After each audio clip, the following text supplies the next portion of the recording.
প্রধান উপদেষ্টা মহোদয়কে বলবো, আপনাকে সহায়তা করতে বিএনপি অঙ্গীকারাবদ্ধ। তার অর্থ এই নয় যা খুশি তাই করবেন, সবকিছু আমরা সমর্থন দিয়ে যাব। গণভবন থেকে শুরু করে সিটি কর্পোরেশনের ওয়ার্ড পর্যন্ত সব জায়গায় ঘাপটি মেরে লুকিয়ে থাকা এই ফ্যাসিবাদের দোষরদের তালিকা প্রকাশ করে দেব। আমরা জনগণের পাশে আছি বলেই নির্বাচনের কথা বলি।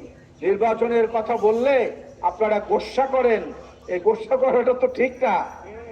একজন নির্বাচিত প্রতিনিধির কাছে মানুষ যখন তখন যেতে পারে, যখন তখন কৈফিয়ত চাইতে পারে এই কাজটি কেন হলো না, এই জায়গাটি আপনাকে বললাম আপনি কেন করলেন না। আপনাদের কাছে যাওয়ার সেই সুযোগটা কিন্তু নাই। যেটুকু আছে সেটুকু মাঝখানে দেয়াল তৈরি করে রেখেছে এই স্বৈরাচারের দোসররা।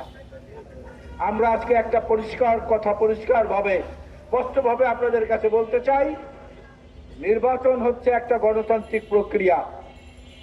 একটা নতুন প্রজন্ম 2014, 2018, 2024 তিনটি নির্বাচনে তাদের অধিকার প্রদর্শন করতে পারেননি, অধিকার পূরণ করতে পারেননি।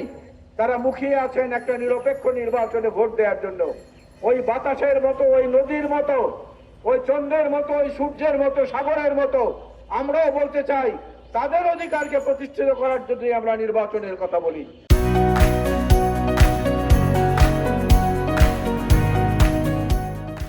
প্রধান উপদেষ্টা মহোদয়কে বলবো, আপনাকে সহায়তা করতে বিএনপি অঙ্গীকারাবদ্ধ। তার অর্থ এই নয় যা খুশি তাই করবেন, সবকিছু আমরা সমর্থন দিয়ে যাব।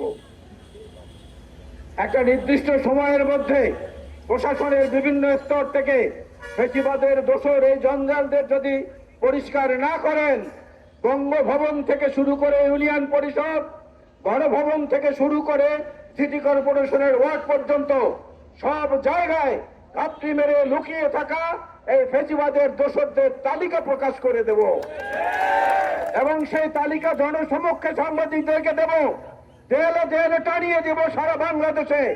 কারা কারা ফ্যাসিবাদের দোসর, কারা কারা এখনো ঘাপটি মেরে বসে থেকে দুর্নীতি করছেন, মানুষের অধিকার বঞ্চিত করছেন এবং যেখানে খুশি সেখানে সেই ফ্যাসিবাদের দোসরদের পুনর্বাচন করার চেষ্টা করছেন। সুতরাং সাবধান হয়ে যান, আমাদেরকে যেন সেই শ্বেতপত্র প্রকাশ করতে না হয়, আমাদেরকে যেন সেই তালিকা দিতে না হয়।